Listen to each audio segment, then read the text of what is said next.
Guam for 80 years. Matson and the Adahi Tanu program. Cars Plus, visit today during our spring sales event. IP&E, fueling excellence. McDonald's of Guam, I'm Loving It, and King's Restaurant, located in Tamuning and Dededo. Always open, always local.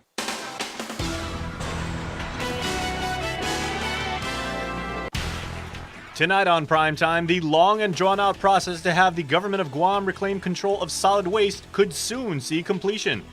Plus, education leaders are planning, projecting, and praying over the possible consumption of pot in school.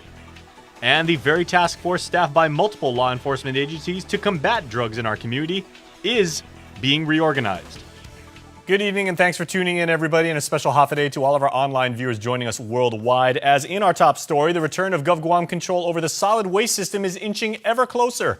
In the latest federal court hearing on Wednesday, GITA officials laid out a new financing plan meant to reassure the judge that key projects will be funded. Here's Nestor Lecanto with the report. There are two key issues left before District Court Judge Francis Tidinko Gatewood can finally terminate the federal receivership. They are funding for the post-closure care of the Old Orda dump and the construction of a new cell at the quickly filling Luzon landfill. In Wednesday's hearing, both the receiver and the U.S. EPA continued to push for a trustee to be appointed, so they are reassured the funding will be there. But GovGuam says it doesn't need a separate trustee to watch over the money, but if that needs to be the case, GovGuam proposes to roll the two under a single bond and use the bond trustee. GITA Administrator Melanie Mendiola. What we're proposing is so that we wouldn't need a third-party trustee to just incorporate that into our current bond facility. So instead of going out for a $30 million bond, we'd go out for a $40 million bond. But Mendiola reassures that the $40 million in borrowing will not mean a rate increase. This is merely replacing what was set aside for the post-closure reserve, going to a third-party trustee and incorporating it into one loan facility. And so it's a replacement, and it's a replacement based on the assumption that there was not going to be a raise in tipping fees. Senator Sabina Perez plans to fast-track a bill to authorize the new financing plan because the current cells at Luzon could reach capacity as early as next summer. Mendiola adds they will meet soon to hammer out the final details of the new financing plan. The impetus behind our action right now is the need to move quickly because of the two dry seasons that's necessary for GSWA to construct the cell. Judge Gatewood reiterated in court that she really wants to end the receivership by April 30. The solid waste system has been under federal control for more than a decade after GovGuam failed to address violations of the Clean Water Act. For Guam's News Network, I'm Nestor Lecanto. And in other island news headlines tonight, the third time may be the charm for games of chance, rules, and regulations. Games of chance sent to the legislature Friday were lacking proper signatures as Governor Lulian Guerrero's legal counsel and son-in-law, Haig Hyun, signed off on the copy sent Friday. Now, policy requires the Director of Rev and Tax, the Attorney General, and the Mayor's Council to approve the policies. After a second copy of them with the appropriate signatures was sent to Barnes' office on Monday, it was discovered the rules and regulations did not meet several criteria laid out in law by Senator James Moylan. Those regulations sent Monday did not provide information on how the proceeds from games of chance would be split among villages, details on how minors would not be impacted, how mayors will spend proceeds from games of chance, projected revenues, and maintenance plans. Another copy of the rules addressing the previous copy shortcomings was sent to Speaker Tina Rose Munya Barnes' office late this morning, marking the third time that Adelup has sent them in a span of days. Leon Guerrero Administration Chief of Staff Tony Babalta apologized for the oversight, saying the regulations go up for a hearing next Tuesday before the Guam legislature. Well, Steve Ignacio's appointment to be the police chief is back on the table after his confirmation hearing was postponed until further notice. Senator Pito Terlahi, having oversight of the police department, has now scheduled his confirmation hearing for next Tuesday at 3:30. Following his hearing at 4:45, Esther Agigi will then appear before his committee on her appointment to be Adjutant General of the Guam National Guard. Elsewhere tonight, changes are in store for GPD's plans on combating illegal drugs as the Mandania Drug Task Force was created by former Governor Eddie Calvo to create a network of dedicated law enforcement officers, both federal and local, to be on the front line to aggressively fight the war on drugs. But as our Sabrina Salas Matanani reports, it appears they're reverting back to the way it was. In the past 2 years, the Mandania Drug Task Force has wiped off more than $500,000 of methamphetamines off Guam streets, made nearly 200 major drug arrests, recovered nearly $500,000 from drug proceeds, and confiscated a whopping $2.7 million worth of cocaine. Police spokesperson Paul Powwow. What this did for us was it solidified this partnership, and it really gave us this structure in which we now can work collectively in addressing this issue. But what once was a task force comprised of multi-law enforcement agencies such as Customs, Port and Airport Police, DEPCOR, and federal law enforcement agencies will now only be comprised of GPD. Whose decision was it to dismantle Mandania? It wasn't a decision to dismantle, it was really the request. So again, it's from the agency heads, and of course with the respect with the chief of police, he had to honor the respect because they are their personnel. So honor their request, that was written, and of course verbally requested that these officers be returned. We understood that where it was going to go and everything, but a task force, it really is developed so that we can address an issue. The task force is not a permanent fixture. This was really to address, what was really happening, to really grasp. And from pulling from that, this is where we have that baseline structure in which we can actually move forward. According to Powwow, although it may appear the Mandania Drug Task Force has been dismantled or dissolved, it's not. Instead, GPD's Special Investigations Section will take over. The office consists of a sergeant and 2 or 3 officers. Powwow says Acting Chief of Police Steve Ignacio was working on reorganizing his agency. So we don't have any specialized group combating drugs specifically now? Under our criminal investigation division structure, with our organizational chart within the Guam Police Department, our Special Investigation Section is going to fulfill that, is going to hold that void in which we're losing the MDTF. So not only narcotics they're going to be dealing with, but also the other vices, again, such as gambling, prostitution, and maybe even some white-collar crime. But it really involves a lot of intel. So the work that they're doing, it's not going to go away. It's still going to exist, but under GPD's Criminal Investigation Special Investigation Section. So does this mean Governor Lulian Guerrero will rescind the former governor's executive order? Her spokesperson, Janela Carrera. It's kind of difficult to say exactly what's needed. But, if it requires rescinding or the previous executive order, then absolutely the governor would do that. Or if it requires creating a new one, to create a new task force. It just depends on what GPD presents to the governor. Okay, but from the administration's perspective, the Mandania Drug Task Force is still the Mandania Drug Task Force. It's still in effect. Right. The executive order is there. That's the law. So, we know, we're aware that the Guam Police Department is in the process of reorganizing, we're just waiting on them to complete that so that we can take action, or the governor can take action if it's necessary. Although an executive order is not a law, the dismantling of a task force such as Mandania wouldn't be the first we've heard of the possibility. The governor, along the campaign trail, said, Ray, the people of Guam are tired of task forces. They want action! Reporting for Guam's News Network, I'm Sabrina Salas, Matanani. All right, thanks so much, Sabrina. Well, in other news tonight, we want to tell you about one of the more intriguing provisions of Governor Leon Guerrero's new budget request, some $750,000 for a marijuana lab.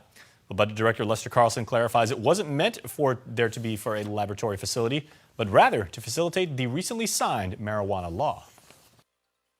It is money that she is suggesting very strongly the legislature consider authorizing so we can make some meaningful inroads into what the voter referendum for medicinal marijuana and what was recently enacted into law for recreational marijuana, so that we can get cannabis going for people, particularly the medicinal needs. Semantics here about laboratory, no laboratory, no. Hey, let's just advance the cause here. You might recall that the medicinal marijuana policy was passed by referendum more than 4 years prior, but has yet to be implemented. The recreational cannabis law was signed by the governor, of course, last week. We are just getting started, everybody, so please keep watching and keep streaming us because Prime Time will return right after this.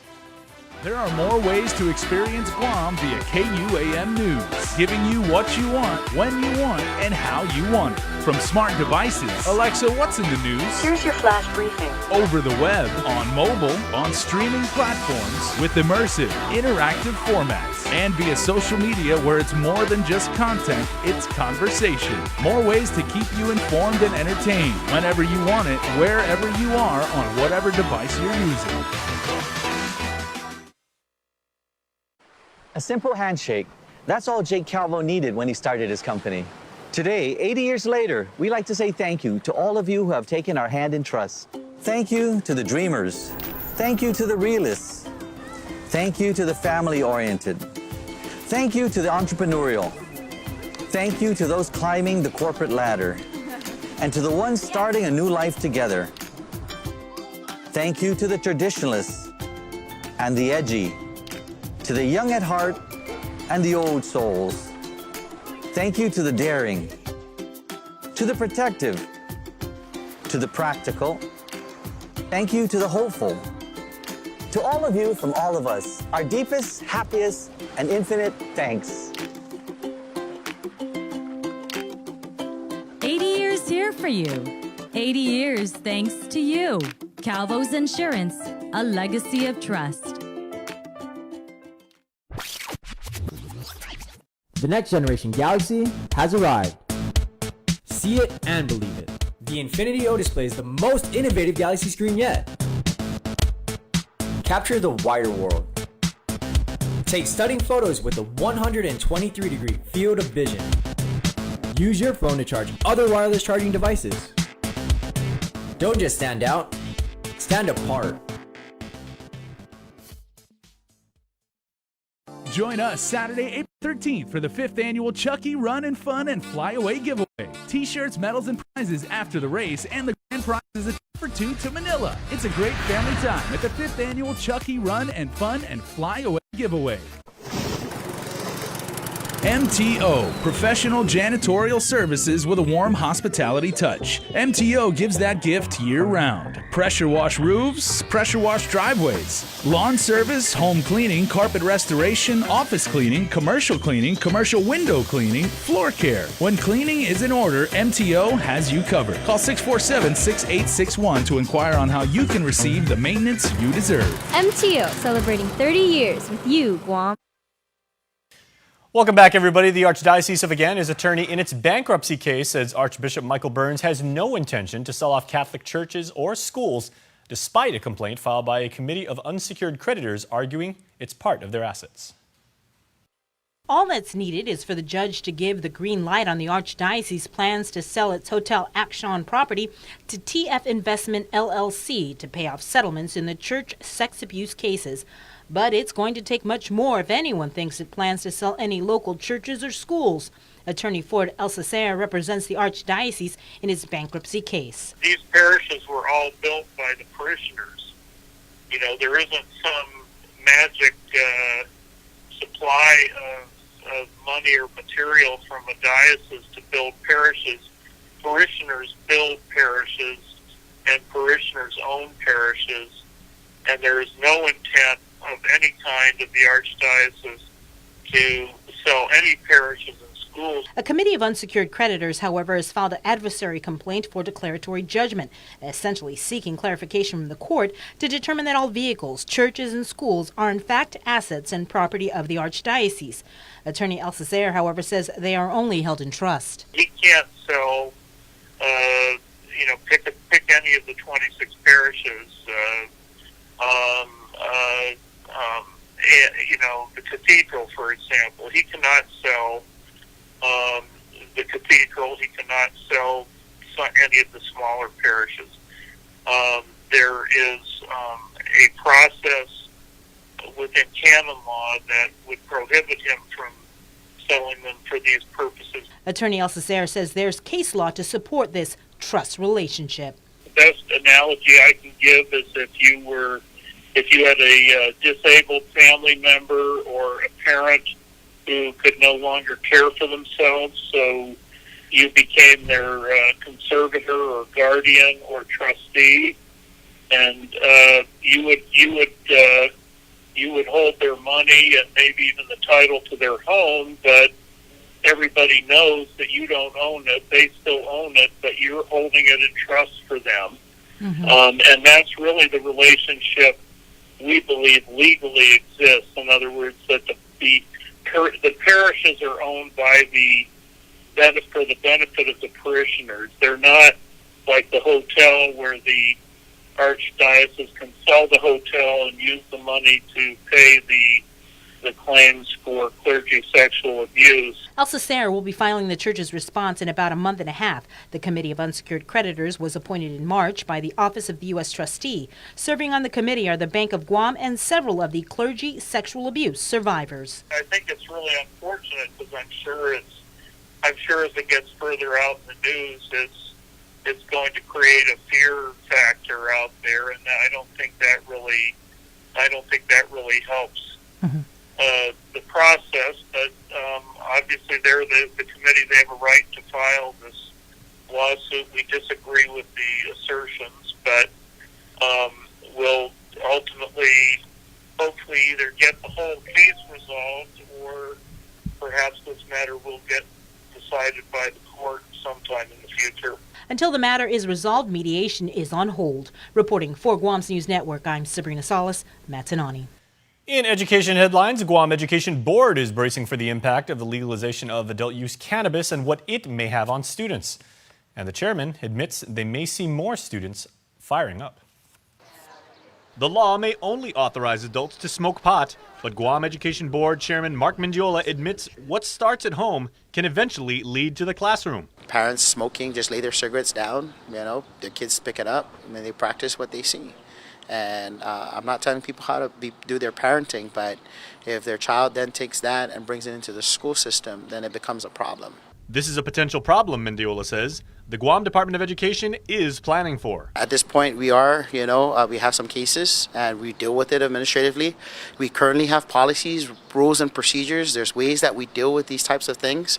We are prepared for it. We're trying to figure out and brace ourselves because there may be a larger incidence that may occur. For now, the board is leaving it up to Superintendent John Fernandez to monitor the impact of policy and provide guidance to the board should any policies need to be changed. Just today, Fernandez issued guidance to all GDOE employees relative to the continued prohibition of the possession, use, or distribution of marijuana at any agency facility. Currently, there is a zero-tolerance policy for the use of alcohol, tobacco, or drugs on school grounds. But Mendiola admits GDOE will have to be on guard and, if needed, ask for support. We are severely underfunded, and this can potentially raise some social issues that eventually will enter into the gate. Mendiola says for the time being, we'll have to wait and see. I think everybody can agree that there are going to be some challenges and there's going to be a lot of unknowns, unanswered questions. Also tonight, it's a movement to engage the community in the creation and appreciation of art. Our Jong Ugancharfers has more about Powwow Guam. Centered around murals and art, Powwow has grown into a global network of artists and organizes art exhibitions, lecture series, and creative community spaces across the globe. Here on Guam, for its second time, it coincides with the Guam Art Exhibit, or GAX, and this year, the lineup of muralists is amazing. Artist Sheep Chen, who is here from Shanghai, China, was taking a quick break from working on his mural that's located on the wall of GTA in Hagåtña. He connected with the organizers after they saw his work on Instagram. He explains how a Chinese story about 8 gods crossing the sea inspired his piece. They help people to be better. Then one day they wanted to save some people, then they need to cross the sea. They use their own skill to cross the sea. Yes, let's talk about that. So I just want to express I cross the sea, arrived to Guam, then I send my blessing here. As a homegrown and independent art festival, Powwow is now recognized as one of the most premier and well-curated mural festivals in the world. And the 26-year-old Chen joins artists like Simone Legno of Tokidoki fame, Royal Dog, 1Q, Lauren YS, Keratos, and local artists Jeff Egan, Opaque, Gino Datwin, and Nina Peck for Powwow Guam. It's amazing. Like my roommate is my idol. Yes, that's amazing. That for me is a really awesome experience. And the island has left a lasting impression on Chen, who wants to come back with his girlfriend. It's an amazing place. I love here. People are really friendly and warm. Every day they give me a lot of water and say hi. It's really like a family, you know. Yes, indeed. Check out GAX Monday through Friday, 6 p.m. to 11 p.m. or over the weekend from 11 a.m. to 11 p.m. You won't regret it. Reporting for Guam's News Network, I'm Jonah Goncharfris. And trust me when I tell you, you'll surely want to check out the Powwow Guam Block Party taking place tomorrow evening starting at 6 p.m. at the Guam Museum downtown. It's a full night of activities including live bands, vendors, a beer garden, food trucks, a special art talk from power blogger Jeff Hamada, and guest speakers from UOG who will host a seed talk on island sustainability. And if you're wondering and you want to see exactly where all those wonderful murals are, we shared a interactive Google map that's on our Twitter feed at KUAM News. Go check that out and see where you can see this amazing art. All right, stay tuned. Sports is coming up.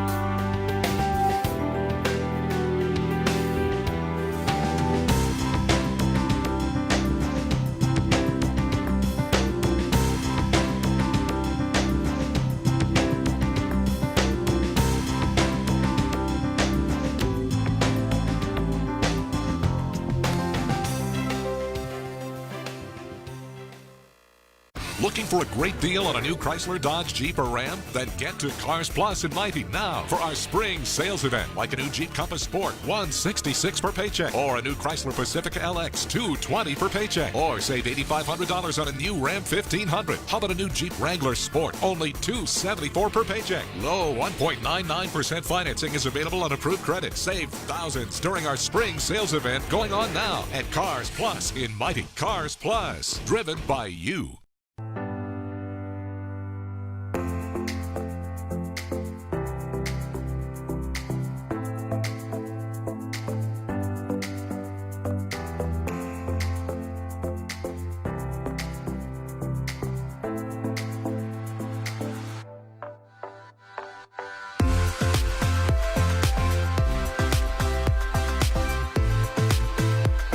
Make every day a plus.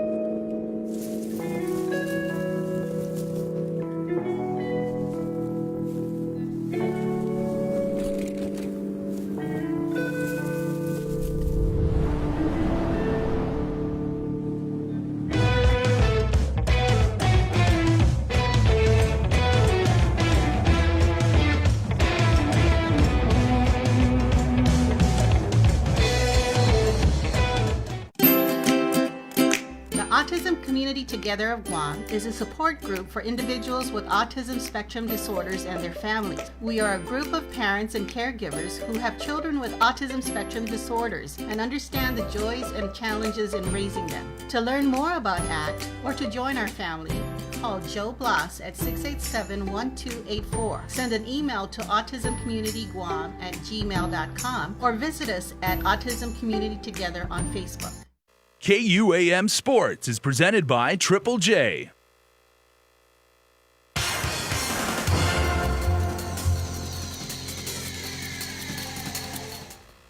What's up, Guam? Dave Delgado here for KUAM Sports in studio. Chris Santos, a local bodybuilder, competed in the Sean Ray Maui Classic, Classic Physique Novice Overall Champ, Classic Physique Open Class A second place, and Men's Physique Open Class C first place. Yeah. First off, how far out did you start dieting and preparing for the show?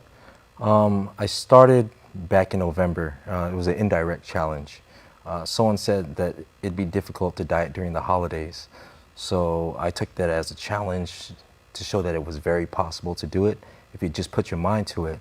And then in January, seeing how far and how much progress I made, I decided that I wanted to do a competition, and the next one that was up was in Maui. I saw Sean Ray's post on Instagram, and so I decided that I was going to do that. So I enlisted the help of Coach Omar Ventura to assist me in that process of getting ready, 11 weeks out. And talk about how many competitors were in your division. In the novice class, there were 3 competitors, and in the open class, in the short class, there were 9 competitors. a very stacked class with a lot of big Hawaiian boys with just big tree trunk legs. And the physique class, there was about 20 competitors divided amongst 4 classes. And what's the goal now from here on out? I know, is there a possibility of getting a pro card, or what's the talk been like? So based on my placement in the Sean Ray Maui Classic, you had to get top 2 in the open class. So I was able to get 2nd place in the open in the classic physique, and I got 1st place in the physique class. So I'm nationally qualified to compete at any national competition and possibly earn a pro card. So my goal is to, I have a competition in sight in July, and if everything works out and I put in the work and the same amount of discipline and commitment that I did in this past show, I have a very good feeling about July. And cross your fingers, where's this show going to be? It's somewhere on the East Coast, either New Jersey or Pittsburgh. And any potential sponsors have reached out to you and want to help you with your journey? I have not had any sponsorship, but I do have a few people that I want to thank. And that's, first of all, Coach Omar Ventura for just taking me under his wing. Romeo Miranda over at Buenos and Hoffaday Tees for the custom homegrown t-shirts that I'm very proud to wear to show the competition that I am from Guam and that I am homegrown, as well as Roman De La Cruz from the Fuck Eye Shop for giving me the sick board shorts that I'm able to display. And what was it like meeting Sean Ray? I saw a picture that we ran, and what was it like meeting him? For the most part, he was all business. He was just trying to get the show to run as smooth as possible. But being in the presence of a bodybuilding Hall of Famer showed that they bleed the same blood that we do. And if we put the same amount of commitment and dedication to the sport that they did, that we can also make our dreams a reality.